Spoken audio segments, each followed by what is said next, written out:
بسم الله الرحمن الرحيم. الحمد لله وكفى وسلام على عباده الذين اصطفى. ما بعد، فأعوذ بالله من الشيطان الرجيم. بسم الله الرحمن الرحيم. يا أيها الذين آمنوا قوا أنفسكم وأهليكم نارا وقودها الناس والحجارة عليها ملائكة غلاظ شداد لا يعصون الله ما أمرهم ويفعلون ما يؤمرون. وقال تعالى: ضرب الله مثلا للذين كفروا امرأة نوح وامرأة لوط كانتا تحت عبدين من عبادنا صالحين فخانتاهما فلم يغنيا عنهما من الله شيئا وقيل ادخلا النار مع الداخلين. وضرب الله مثلا للذين آمنوا امرأة فرعون إذ قالت رب ابن لي عندك بيتا في الجنة ونجني من فرعون وعمله ونجني من القوم الظالمين. ومريم ابنة عمران التي أحسنت فرجها فنفخنا فيه من روحنا وصدقت بكلمات ربها وكتبه وكانت من القانتين. صدق اللہ العظیم. محترم میری مائیں اور بہنیں، اللہ تبارک و تعالیٰ کا بڑا کرم اور احسان ہے کہ اللہ تبارک و تعالیٰ نے ہمیں ایک دین کی مجلس پر جڑنے کی توفیق عطا فرمائی. میں نے جو آپ حضرات کے سامنے قرآن پاک کی ایک سورت سورہ تحریم کی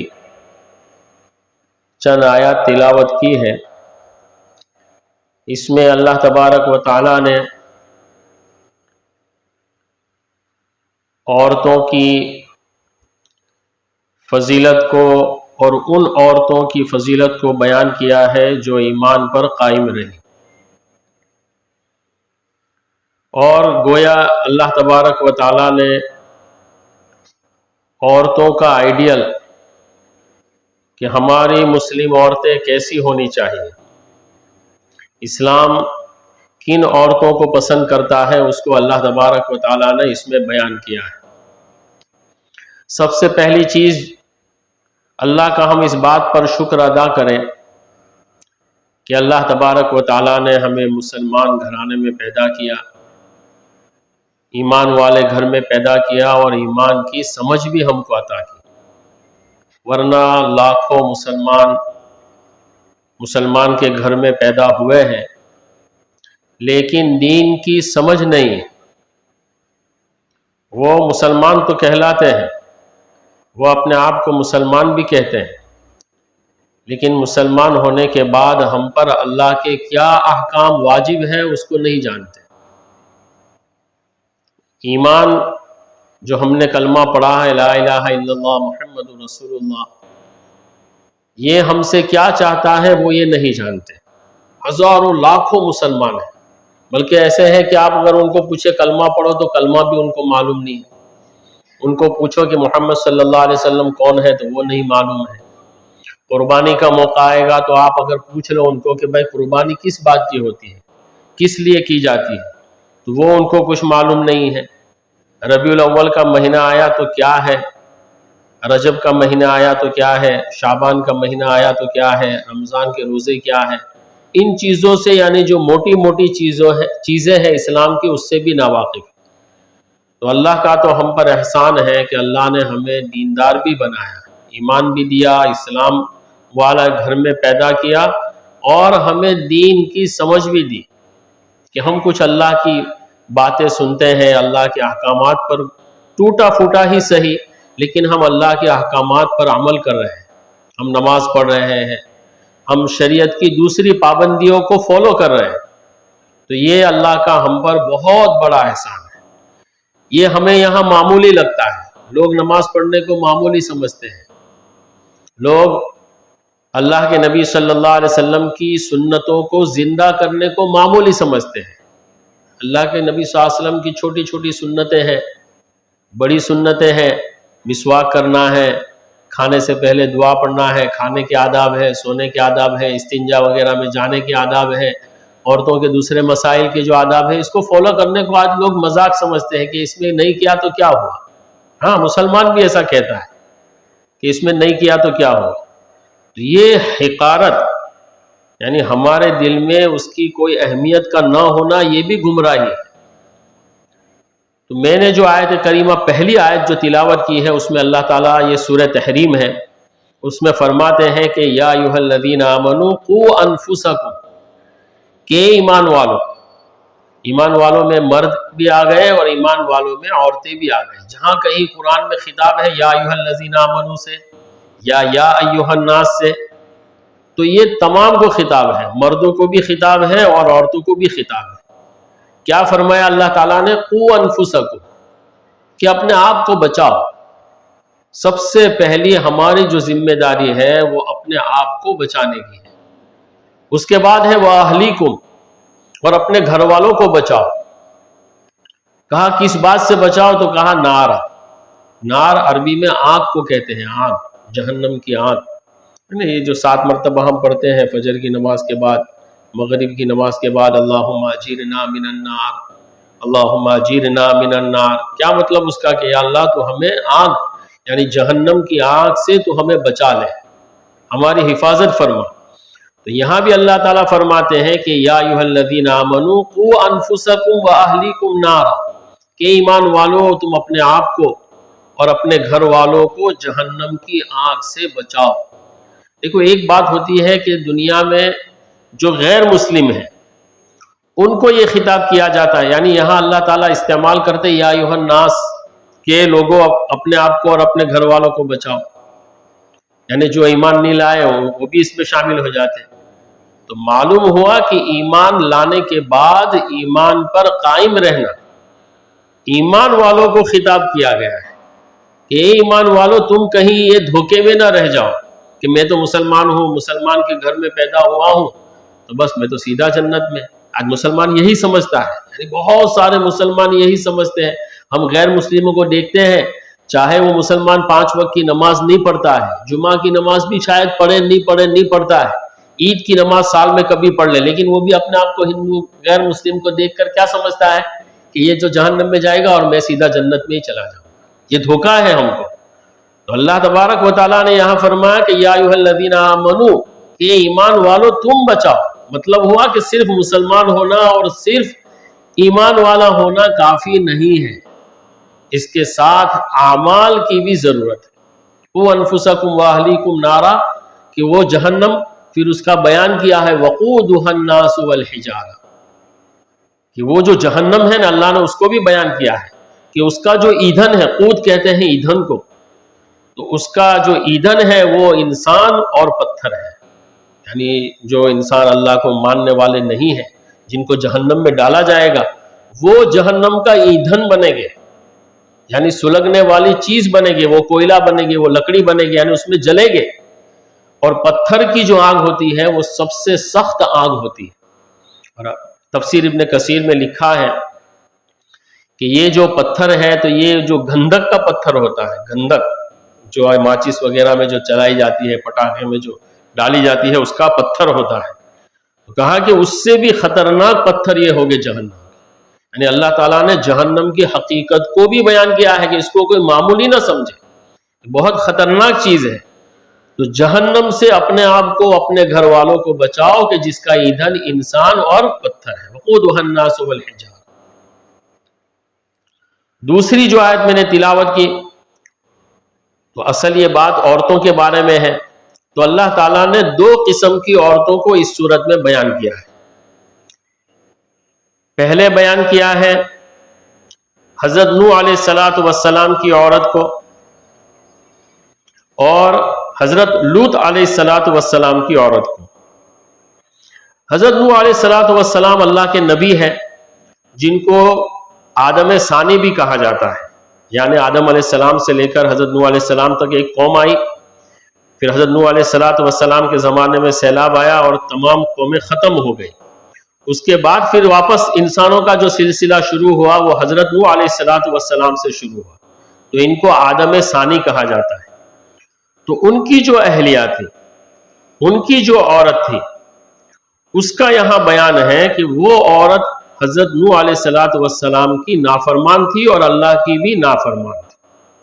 اس کو اللہ تعالیٰ نے اس کی مثال دی ہے، فرمایا ہے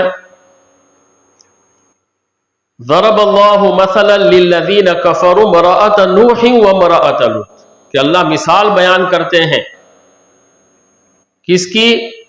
کہ وہ عورت جنہوں نے کفر کیا، امرأۃ نوح للذین کفروا وامرأۃ لوط للذین کفروا، کہ حضرت نوح علیہ السلام کی عورت جس نے کفر کیا، اور حضرت لوط علیہ السلام، یہ بھی اللہ کے نبی ہے، حضرت ابراہیم علیہ السلام کے غالباً یہ بھتیجے ہیں، تو یہ ان کی عورت نے بھی کفر کیا۔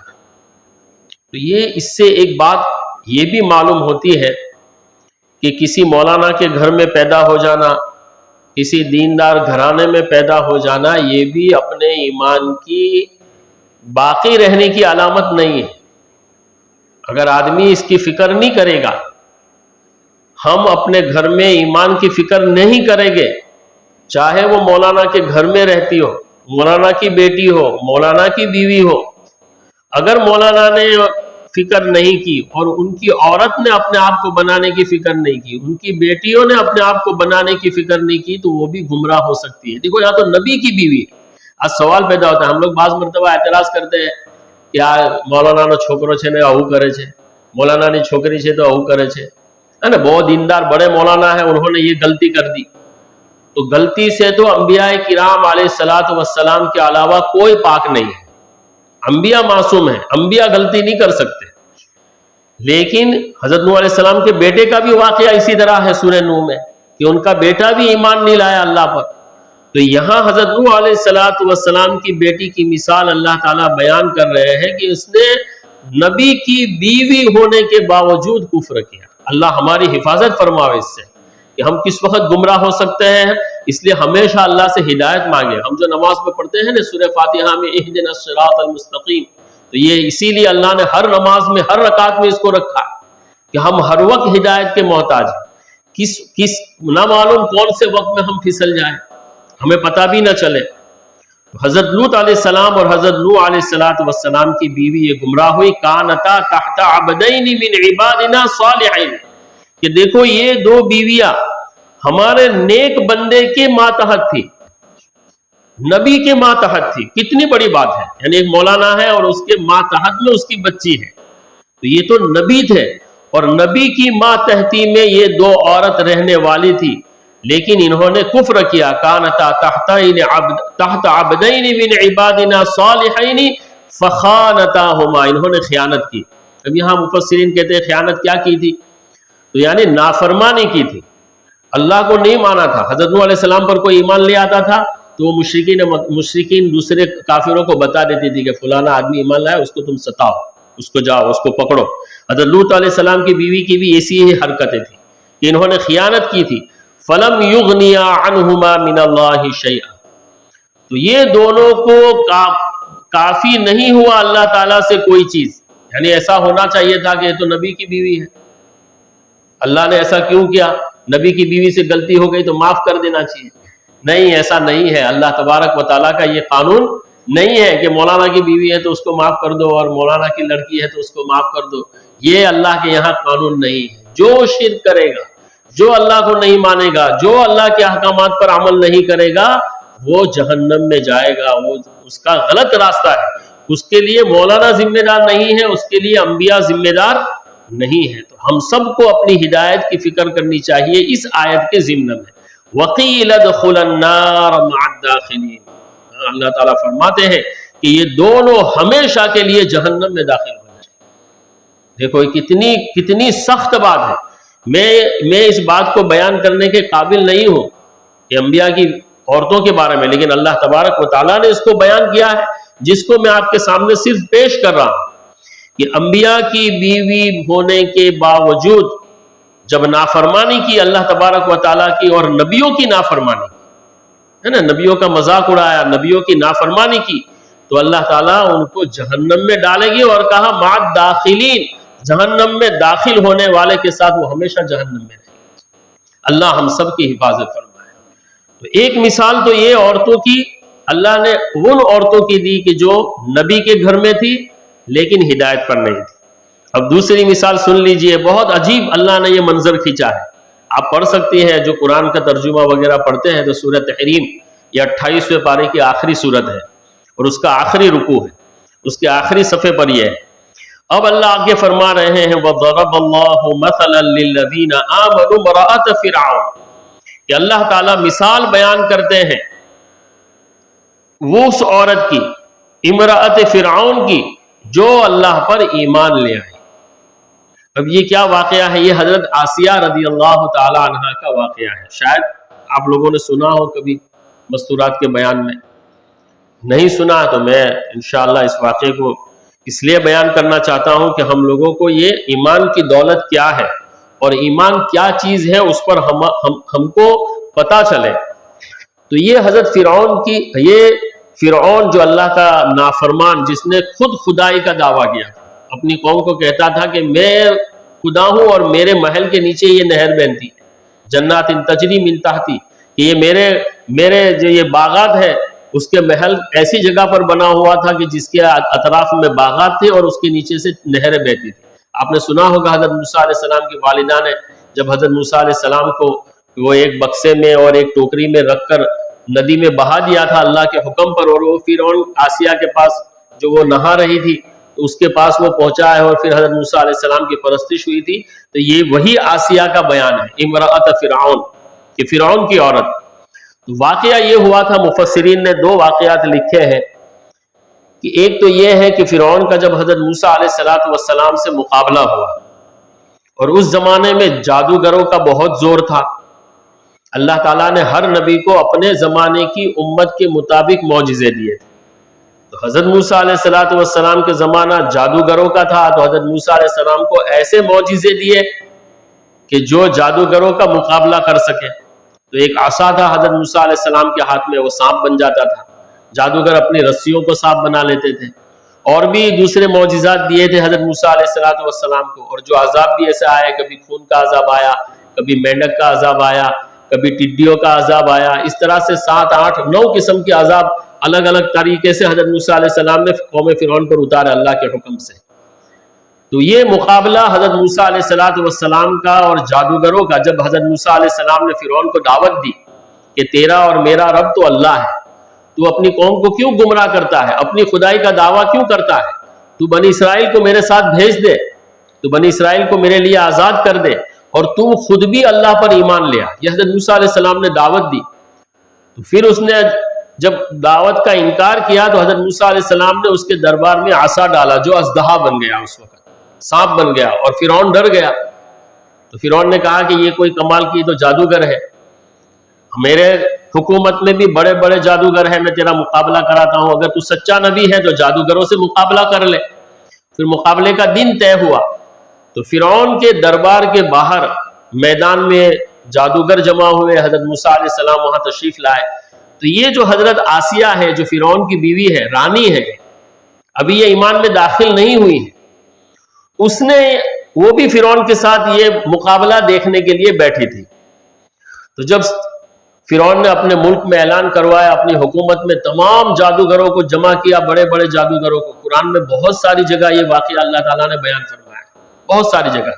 سب سے زیادہ جو حضرت قرآن میں جو واقعات بیان ہوئے ہیں وہ سب سے زیادہ حضرت موسیٰ علیہ السلام ہی کے بیان ہوئے ہیں، کسی اور نبی کے اتنے واقعے بیان نہیں ہوئے، اور سب سے زیادہ قرآن میں نبی کے ناموں میں بھی سب سے زیادہ استعمال ہوا ہے وہ حضرت موسیٰ علیہ السلام کا ہی نام استعمال ہوا ہے۔ سب جمع ہو گئے، اب جادوگروں سے کہا گیا کہ تم اپنی رسیاں ڈالو، تو انہوں نے رسیاں ڈالی، تو وہ سب لوگوں کو سانپ بچھو وغیرہ جو سانپ تھے وہ نظر آنے لگی۔ تو حضرت موسیٰ علیہ السلام بھی خیفۃ موسیٰ علیہ السلام بھی تھوڑے سے ڈرے کہ یار یہ تو جیسے میں عصا ڈالتا ہوں وہ سانپ بن جاتا ہے، تو انہوں نے بھی رسی ڈالی تو وہ بھی سانپ بن گیا، تو کہیں ایسا نہ ہو کہ میرا معجزہ فیل ہو جاوے اور میں فیل ہو جاؤں۔ تو یہ، اور ڈر یہ نہیں تھا، اپنی ہار کا ڈر نہیں تھا، ڈر یہ تھا کہ لوگ کہیں ایسا نہ ہو کہ ایمان سے نکل جائے۔ تو اللہ تعالیٰ نے فرمایا کہ موسیٰ ڈرو مت، قرآن میں اس کا بھی ذکر ہے کہ ڈرو مت اور اپنا عصا کو ڈال دو۔ حضرت موسیٰ علیہ السلام نے عصا ڈالا تو وہ تمام جتنے جادوگروں کی رسیاں اور لاٹھیاں وغیرہ جو سانپ بنی دکھ رہی تھی سب کو نکل گیا۔ تو جو جادوگر تھے وہ سمجھ گئے کہ یہ جادو نہیں ہے۔ جو جس چیز کو جو آدمی جس فن کا ہوتا ہے وہ اس فن کو جانتا ہے کہ یہ جادو ہے یا نہیں، یعنی جادوگر ہی سمجھ سکتا ہے دوسرے جادوگر کے جادو کو۔ ہمارے لیے تو سب برابر ہے کہ انہوں نے بھی رسیاں ڈالی سانپ بن گیا، حضرت موسیٰ علیہ السلام نے عصا ڈالا وہ بھی سانپ بن گیا، تو فرق تو کچھ بھی نہیں ہے۔ لیکن جادوگروں کو معلوم تھا کہ یہ جادو نہیں ہے، یہ تو کوئی اور چیز ہے۔ جادوگر تو لوگوں کو ایسے بھرم میں ڈال کر ان کی آنکھوں پر جادو کر کے یہ کر لیتے تھے، تو جادوگروں نے دیکھا کہ یہ کوئی چیز جادو کی نہیں ہے، یہ کوئی اور چیز ہے، تو وہ سمجھ گئے کہ موسیٰ سچے ہیں، اور موسیٰ جو دعویٰ کر رہے ہیں کہ میں اللہ کا نبی ہوں اور ہم سب کا خدا ایک اللہ ہے، اس پر ایمان لے آؤ۔ تو جادوگر سب سجدے میں گر گئے اسی وقت، کہا آمنا برب ہارون و موسیٰ، کہ ہم تو ہارون اور موسیٰ کے رب پر کیا لے کے آئے؟ ایمان لائے، ایمان میں داخل ہو گئے۔ تو فرعون کی بیوی نے اس وقت یہ دیکھا، وہ بھی سمجھدار عورت تھی، حالانکہ وہ کافر کی بیوی تھی، لیکن اس نے دیکھا کہ نہیں موسیٰ، کیونکہ موسیٰ کی وہ پرورش بھی کر چکی تھی پہلے، موسیٰ علیہ السلام سے اس کو کچھ لگاؤ بھی تھا بیٹے ہونے کا، کہ بیٹی کی طرح ان کی پرورش کی تھی اس نے پہلے، تو وہ سمجھ گئی کہ یہ اللہ کے واقعی میں اللہ کے نبی ہے، تو وہ اپنے دل میں ایمان لے آئی۔ پھر آہستہ آہستہ پتہ چل گیا۔ ایک واقعہ تو ان کے ایمان کا یہ ہے، اور بعض مفسرین نے دوسرا واقعہ بیان کیا ہے کہ فرعون کے وہاں ایک خادمہ آتی تھی جو فرعون کی بیٹی کے بال بناتی تھی، کنگھا وغیرہ جو ہمارے گھر میں کام والی ہوتی ہے، وہ تو بادشاہ تھا تو اس کے محل میں تو ہر کام کے لیے عورتیں تھی، تو کوئی بنی اسرائیل کی عورت جو ایمان والی تھی وہ چپکے سے اپنے ایمان کو چھپائی ہوئی تھی، وہ فرعون کے مکان میں کام کرتی تھی، تو اس کی بیٹی کی کنگھی کر رہی تھی، تو اس کے ہاتھ سے کوئی چیز چھوٹ گئی، کنگھی چھوٹ گئی یا کچھ، تو اس نے کچھ الفاظ پڑھے جس میں معلوم ہوا کہ فرعون کو اس نے یاد نہیں کیا بلکہ اللہ کو اس نے یاد کیا۔ تو اس کی بیٹی نے کہا کہ تو نے یہ کیوں کہا؟ تو میرے باپ کو خدا نہیں مانتی، میرا باپ خدا ہے، تو نے تو کسی اور کا نام لیا۔ تو اس نے کہا کہ نہیں، تیرا بھی اور تیرے باپ کا بھی اور میرا بھی خدا اللہ ہے۔ اس نے اپنے ایمان کو ظاہر کر دیا۔ تو فرعون کی بیٹی نے اپنے باپ سے کہا کہ یہ تو ہمارے دشمن ہے، یہ تو حضرت موسیٰ علیہ السلام کے اوپر ایمان لے آئی ہے، ان کو نبی مان لیا ہے اور ایک اللہ پر ایمان رکھتی ہے۔ تو فرعون نے اس کو سزا دی، اس کے بچے کو لایا گیا، پہلے بچے کو، اور اس کے سامنے قتل کیا کہ اگر تو اس سے توبہ کر ورنہ میں، یعنی اس سے تو پھر جا، تو واپس مجھے خدا مان لے، موسیٰ سے تو پھر جا، چھوڑ دے ایمان کو۔ اس نے کہا کہ اب میں کسی حال میں ایمان کو نہیں۔ ایمان کی جب آدمی لذت محسوس کر لیتا ہے، آدمی جب ایمان کو سمجھ لیتا ہے تو پھر ایمان کے آگے وہ ہر چیز کو قربان کرنے کے لیے تیار ہوتا ہے۔ تو اس کے بیٹے کو اس کی نظر کے سامنے قتل کر دیا گیا، اس کو سزائے دی گئی، تب بھی اس نے کہا کہ تو کچھ اور بھی کر لے، میں اپنے ایمان سے نہیں ہٹوں گی۔ تو حضرت آسیہ یہ دیکھ رہی تھی، فرعون کی بیوی، تو اس کے بیٹے کو جب فرعون نے قتل کیا تو وہ بیٹا، یعنی اس کی جسم سے ایک آواز آئی جب اس کو قتل کیا گیا کہ ماں تو غم نہ کر، انشاءاللہ تو تھوڑا سا صبر کر لے، تو میرے ساتھ جنت میں آئے گی، میں جنت میں جا رہا ہوں۔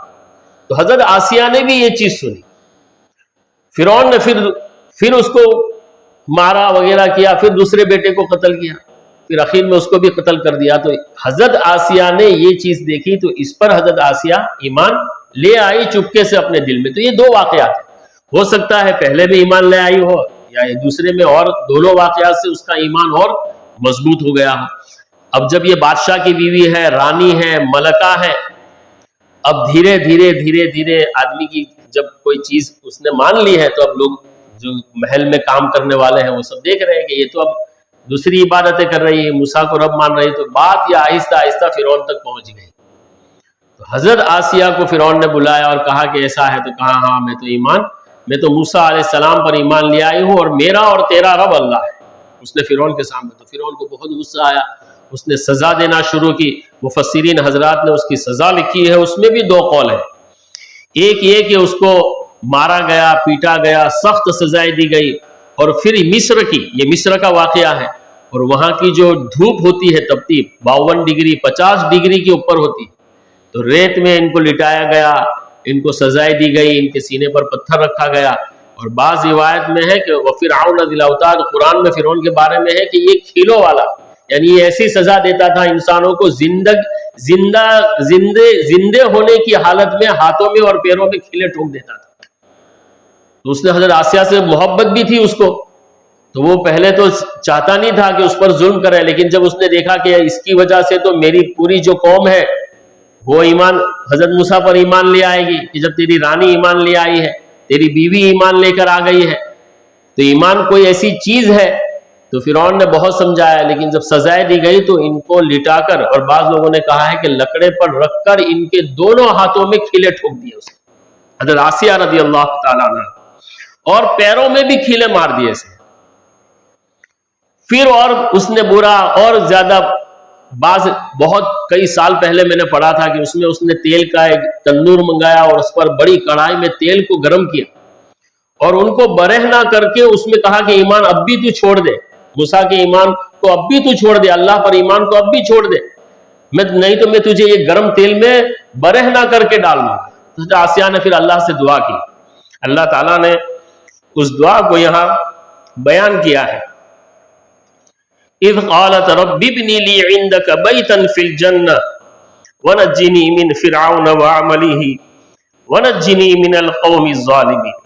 عجیب دعا ہے ان کی کہ اب ان کو بھی خطرہ ہوا کہ میری اتنی بے عزتی ہوگی کہ مجھے برہنہ کرے گا سب کے سامنے دربار میں. تو اس نے اللہ سے یہ دعا مانگی کہ اللہ رب ابن لی عندک بیتا، کہ اللہ، دیکھو کیا دعا ہے ان کی، کہ اللہ تو تیرے پاس میرا گھر بنا دے. یہاں یہ محل میں تھی تو وہ اللہ سے محل نہیں مانگ رہی، کہہ رہی کہ اللہ تیرے نزدیک میرا ایک گھر بنا دے جنت میں، فی الجنہ، ونجنی، اور مجھے نجات دے دے فرعون سے اور اس کے عمل سے. عمل ہی میں اس کے خادم وغیرہ، اس کی پولیس وغیرہ بھی آ گئی اور اس کے اعمال بھی آ گئے. ونجنی من القوم الظالمین، اور یہ ظالم قوم سے مجھے نجات دے دے. اللہ تعالیٰ نے اسی وقت ان کی روح کو قبض کر لیا. ایک واقعہ تو یہ ہے. اور دوسرا واقعہ ان کا ایسا ہے کہ یہ کھیلے مارنے کے بعد گرم ریت میں ان کو لٹایا گیا تو فرعون نے خود پتھر اٹھایا اور کہا کہ ابھی بھی تو مان جا، نہیں تو تیرے سر کو میں کچل دوں گا. تو اس وقت وہ کچلنے سے پہلے اللہ تعالیٰ نے حضرت آسیہ کو آسمان میں اپنا گھر، یہ دعا انہوں نے مانگ لی تھی، تو اللہ تعالیٰ نے آسمان کے دروازے کھول دیے ان کے لیے اور ان کا گھر ان کو وہاں جنت میں بتا دیا اللہ تبارک و تعالیٰ نے. پھر فوراً اس کے پتھر مارنے سے پہلے ہی اللہ تعالیٰ نے ان کی روح کو قبض کر لیا. تو یہ میں نے جو یہ واقعے جو دو بیان کیے ہیں یہ قرآن کے اس آیت کے ذریعے سے، ایک تو دو نبی ہیں کہ جن کی عورتیں نافرمان تھی جو کفر پر رہی، وہ جہنم میں پہنچی، اور یہاں دیکھو الٹا ہے نا کہ اللہ بنا ہوا، اللہ کا سب سے بڑا دشمن حضرت موسیٰ علیہ السلام اور حضرت موسیٰ علیہ السلام کی قوم کا سب سے بڑا دشمن، اور اس کے گھر میں ایمان لانے والی عورت ہے یہاں. اور دیکھو ایمان پر کیسی ثابت قدم رہی. ہم تھوڑی سی تکلیف میں ایمان کو چھوڑ دیتے ہیں، ہم تھوڑی سی تکلیف ہوتی ہے تو نماز چھوڑ دیتے ہیں، ہم تھوڑی سی پریشانی ہوتی ہے کہا بیمار ہے نماز نہیں پڑھنے کی، ہمارا بچہ بھی بیمار ہو جاتا ہے بیٹا ابھی مت پڑھنا نماز، تھوڑی تھوڑی بات میں. حالانکہ نماز کسی حال میں معاف نہیں ہے، بالغ مرد اور عورت پر کسی حالت میں نماز معاف نہیں، چاہے وہ بیمار ہو. یعنی ہے نا، آپ نے بارہا سنا ہوگا، ہم سب جانتے ہیں کہ بستر پر لیٹے لیٹے بھی پڑھ سکتا ہے، کھڑے رہ کر نہیں پڑھ سکتے تو بیٹھ کر پڑھ سکتے ہیں، سجدہ اور رکوع نہیں کر سکتے تو اشارے سے بھی نماز پڑھ لے، لیکن نماز معاف نہیں ہے. تو یہ عورت جو امرأت فرعون ہے جس کو اللہ تبارک و تعالیٰ نے بیان کیا ہے، تو یہ ان عورت کا درجہ، اور بعض مفسرین نے لکھا ہے کہ اللہ تعالیٰ نے ان کو اتنا بڑا درجہ دیا ہے. اللہ کے نبی صلی اللہ علیہ وسلم ایک مرتبہ تشریف فرما تھے تو اللہ کے نبی صلی اللہ علیہ وسلم نے زمین پر 4 لکیریں بنائی، 4 لکیریں بنائی، اور اللہ کے نبی صلی اللہ علیہ وسلم نے فرمایا کہ جنت میں یہ 4 عورتیں سب سے اعلیٰ رہیں گی.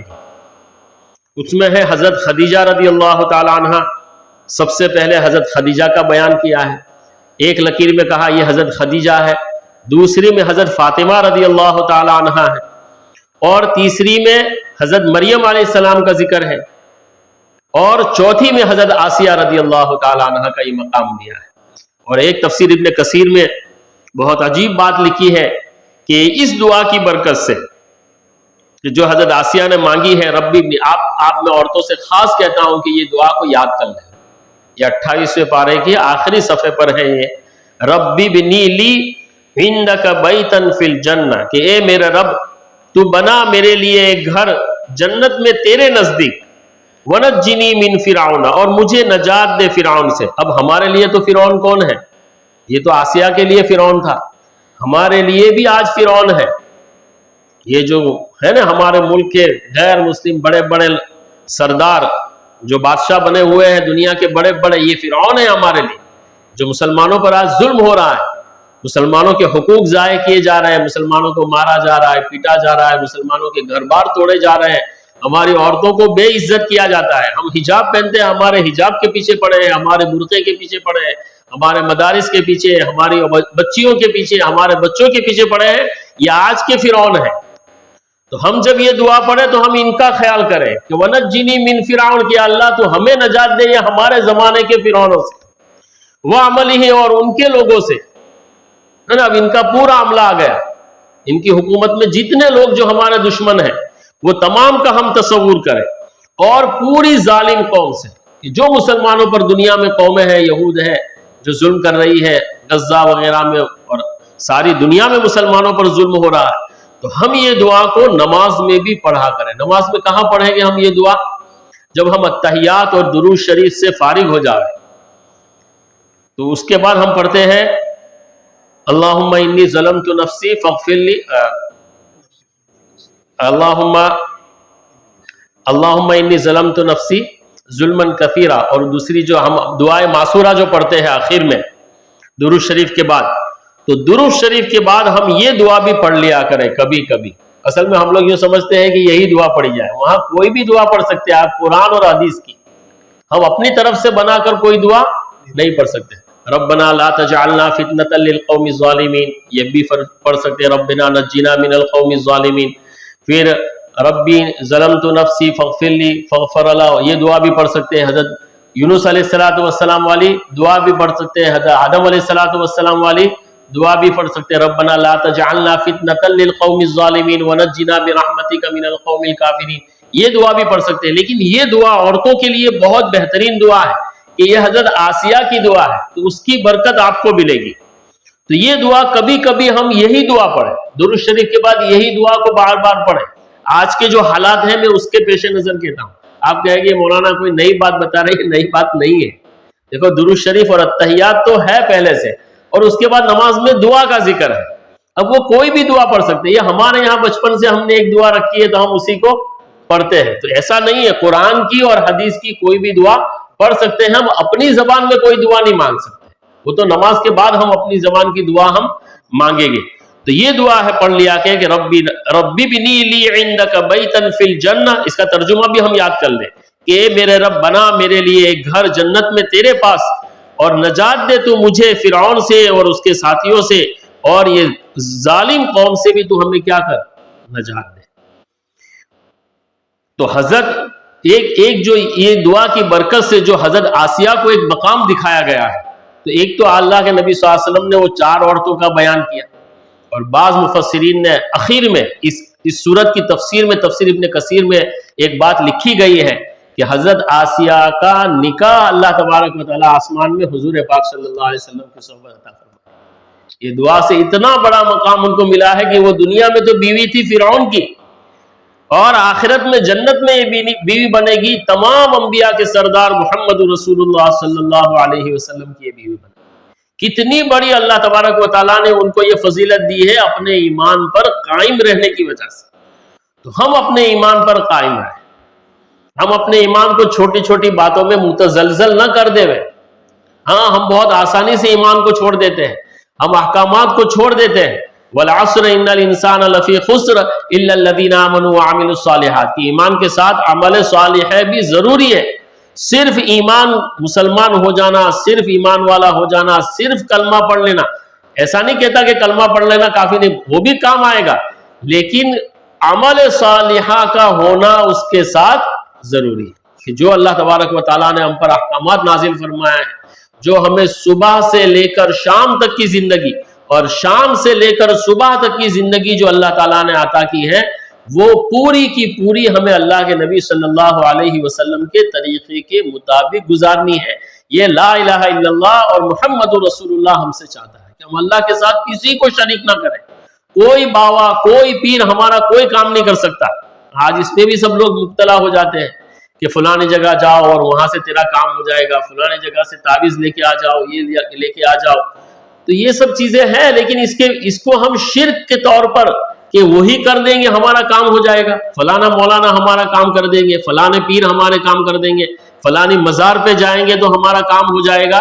یہ ہمارے لیے گمراہی کا درجہ ہے اور یہ ہمیں اسلام سے خارج کرنے والی چیز ہے. وہ تو اللہ کے ساتھ شرک ہے، اور اللہ تعالیٰ فرماتے ہیں ان الشرک لظلم عظیم. شرک سب سے بڑا گناہ ہے. اللہ تمام گناہ کو معاف کر سکتے ہیں ایمان والے کے. انسان ہیں ہم، انسانوں سے غلطی ہوتی ہے. اول ناس کہ انسان ہی غلطی کرتا ہے. ہم فرشتے تو ہیں نہیں، فرشتے غلطی نہیں کرتے، تو انسان ہی غلطی کرتا ہے. تو غلطی کرنے کے بعد ہم اللہ سے توبہ کریں گے، ہم استغفار کریں گے اور اللہ تعالیٰ سے ہدایت کو طلب کرتے رہیں گے. تو یہ جو میں نے چند باتیں سوچا تھا یہی کہ یہ دو واقعات ہیں، اسی کو آپ کے سامنے بیان کر دوں. اللہ تعالیٰ اس پر ہمیں عمل کی توفیق عطا فرمائے. اور حضرت آسیہ رضی اللہ تعالی عنہا کو ہم یاد رکھیں، ہمیشہ یاد رکھیں کہ ان کے ایمان کو اگر ہم یاد رکھیں گے تو ہم پر جب کوئی مصیبت آئے گی تو ہم اس کو برداشت کر لیں گے، ہم گھبرائیں گے نہیں. کیسے کیسے حالات گزرے ہیں شروع میں اللہ کے نبی صلی اللہ علیہ وسلم کے ساتھ، کیسے حالات گزرے ہیں، اور بنی اسرائیل کے انبیاء کے ساتھ کیا کیا حالات گزرے ہیں. تو ایمان والوں کے ساتھ تو دنیا میں حالات رہیں گے، کبھی حالات سے ہم بالکل مطمئن نہیں ہو سکتے. ہر وقت کوئی نہ کوئی مسئلہ ہمارے ساتھ لگا رہے گا، دنیاوی پریشانی کا، مالی پریشانی کا، بیماری وغیرہ کا. تو اس میں ہم ہر وقت اللہ سے مدد مانگتے رہیں اور اللہ سے استغفار کرتے رہیں اور گناہوں سے اپنے آپ کو بچا لیں. اب پردے کے بارے میں اور اس میں تو ہم عام متن سنتے ہیں، ہمیں معلوم ہی ہے. جو ماشاءاللہ جو عورتیں یہ بیانات وغیرہ میں جڑتی ہے تو ان کو تو معلوم ہی ہے کہ ہمیں شریعت نے ہم پر کیا کیا احکامات نازل کیے ہیں، عورتوں کے کیا کیا حقوق ہے اور عورتوں پر کیا کیا اعمال ہے. عورتوں کے لیے دین بہت زیادہ آسان ہے. اللہ کے نبی صلی اللہ علیہ وسلم فرماتے ہیں کہ عورتوں کو گھروں کے کاموں پر اللہ تعالیٰ بڑے بڑے فیصلے اور بڑے بڑے درجے عطا کریں گے. اپنے شوہر کی خدمت میں، اپنے بال بچوں کی پرورش کی خدمت میں ان پر اجر ملے گا. اپنے گھر والوں کو کھانا بنانا، روٹی بنانا، سالن بنانا، گھر کی صاف صفائی رکھنا، کپڑے لتے کا کاروبار، یہ سب دینی کام ہے آپ کے لیے. اگر آپ صحیح نیت سے یہ سب کام کرتے ہیں گھر میں اور اللہ کے احکامات کو پورا کرتے ہوئے کرتے ہیں تو اس پر آپ کو اللہ کے یہاں بڑے بڑے اجر کا وعدہ ہے. یہ وعدے مردوں کے ساتھ نہیں ہیں. مردوں کے لیے تو دوسرے اللہ تعالیٰ نے اور احکام ڈالے ہیں جو آپ سے زیادہ ہے، کہ ان کی ذمہ داری دینی اعتبار سے عورتوں سے بڑی ہوئی ہے. عورتوں کی ذمہ داری دین کے اعتبار میں بہت کم ہے. عورتوں کے لیے تو بس یہی ہے کہ سیدھا سادہ جو دین ہے ہمارا، ہم فرائض کا خصوصی طور پر اہتمام کریں. ابھی دیکھو رمضان آنے والا ہے، قاری صاحب نے کہا تھا رمضان کے متعلق بھی چند باتیں عرض کر دوں. تو رمضان آنے والا ہے، تو رمضان میں دیکھو اب ہمارے یہاں ایسا ماحول ہو گیا ہے کہ ہم رمضان کی تیاری کے آپا رمضان نے تیاری تھی گئی، ہاں تھی گئی، سموسا بھی تیار تھی گیا، فلانا بھی ہو گیا ہے، اور کباب بھی فریز میں رکھ دیے ہیں، اور ڈیپ فریز میں یہ بھی ہو گیا ہے، گوشت بھی آ گیا ہے، اور کھیما بھی ہو گیا ہے، سموسے بھر کے رکھ دیے ہیں. ہم اس کو رمضان کی تیاری سمجھتے ہیں.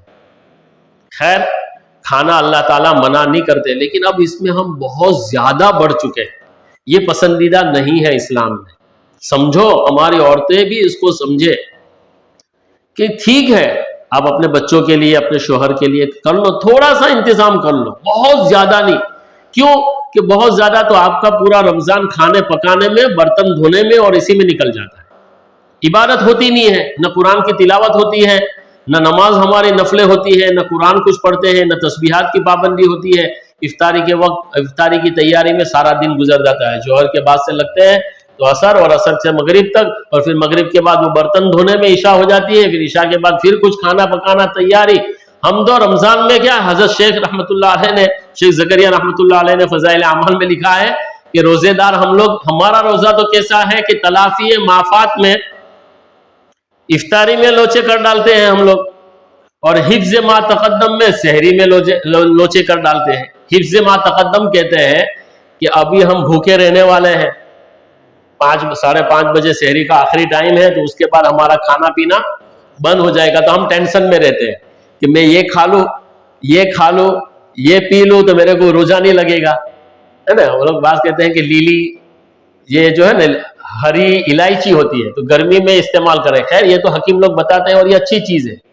کسی کو پیاس زیادہ لگتی ہو تو وہ چھوٹی جو ایلچی آتی ہے ہری لیلی، چھوٹی ایلچی، بالکل چھوٹی ایلچی، اس کو آپ چبا کر اخیر میں کھا لے، چبا کر اس کو پوری چوس لے، اس کا پورا وہ چوسے، چھلٹا نکال کر کھاوے تو پورا کھا لے، اور چھلٹے کے ساتھ اگر آپ نے چیز چھلٹا پھر نکال دے تو اس سے انشاءاللہ پیاس نہیں لگتی. تو خیر پانی کا تو آپ انتظام کریں.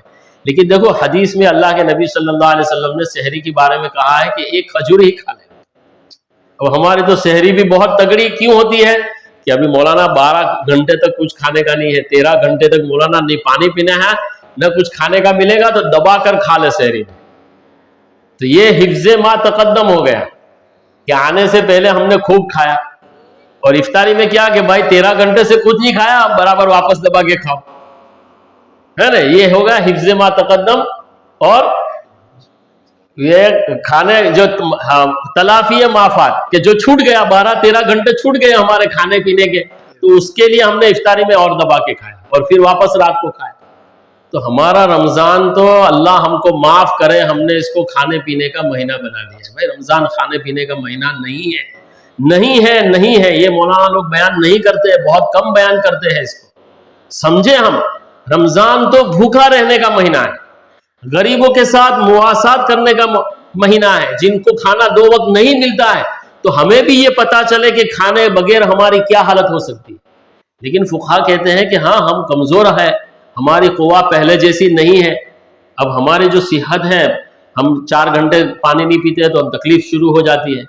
تو ہمارے لیے ہے کہ ہم تھوڑا سا اہتمام کر لے کہ بھائی ہاں پانی بھی پی لے، کسی کو کمزوری ہے تو کھانا بھی اچھا ٹھیک سے کھا لے. لیکن کھانے ہی کے پیچھے رمضان گزارا پورا کہ بس یہی افطاری میں یہ چاہیے اور فلانا چاہیے اور فلانا. ٹھیک ہے آپ کھا لو، ایک آدھ سموسا کھا لو، کچھ تھوڑا سا کچھ کھا لو، کسٹرڈ کھا لو، شربت پی لو. آپ بہت زیادہ اس کا اہتمام نہ کریں، بہت زیادہ اہتمام نہ کریں.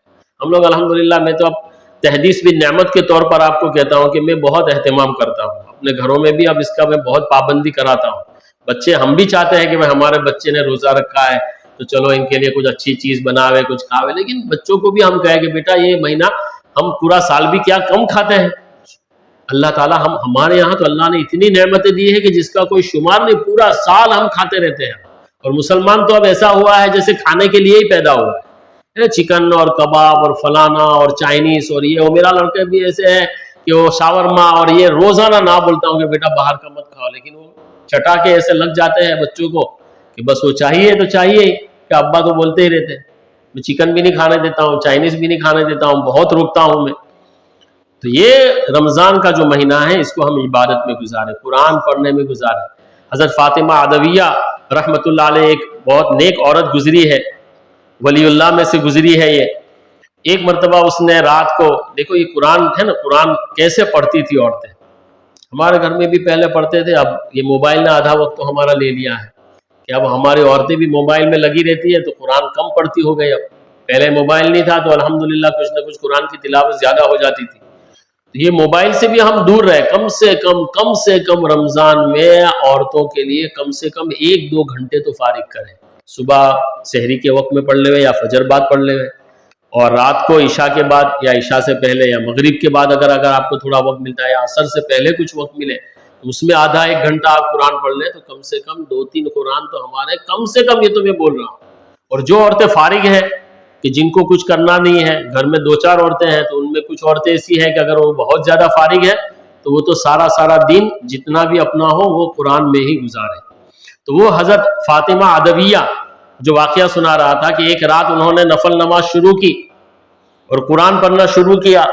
2 رکعت، صرف 2 رکعت. فجر کی اذان ہو گئی 2 رکعت میں. اب سوچو کتنا قرآن پڑھا ہوگا.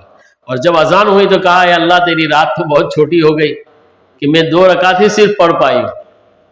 تو عورتوں کے لیے یہ ہے کہ وہ دوسرے جھمیلے میں تو نہیں ہے، تو کم سے کم رمضان میں قرآن پڑھیں اور اپنے روزوں کے اندر غیبت، چغل خوری، عورتوں کی برائی، ان چیزوں سے بھی ہم بچیں. پارکی پنچات میں ہم نہ پڑھیں، ہم اپنے کام سے کام مطلب رکھیں، ہے نا. ہم 4 عورتیں جمع ہوتی تو وہ ایسی فلانی ایسی، یہ چیزیں بھی ہمارے روزے کو خراب کر دیتی ہے، ہمارے ایمان کو خراب کر دیتی ہے.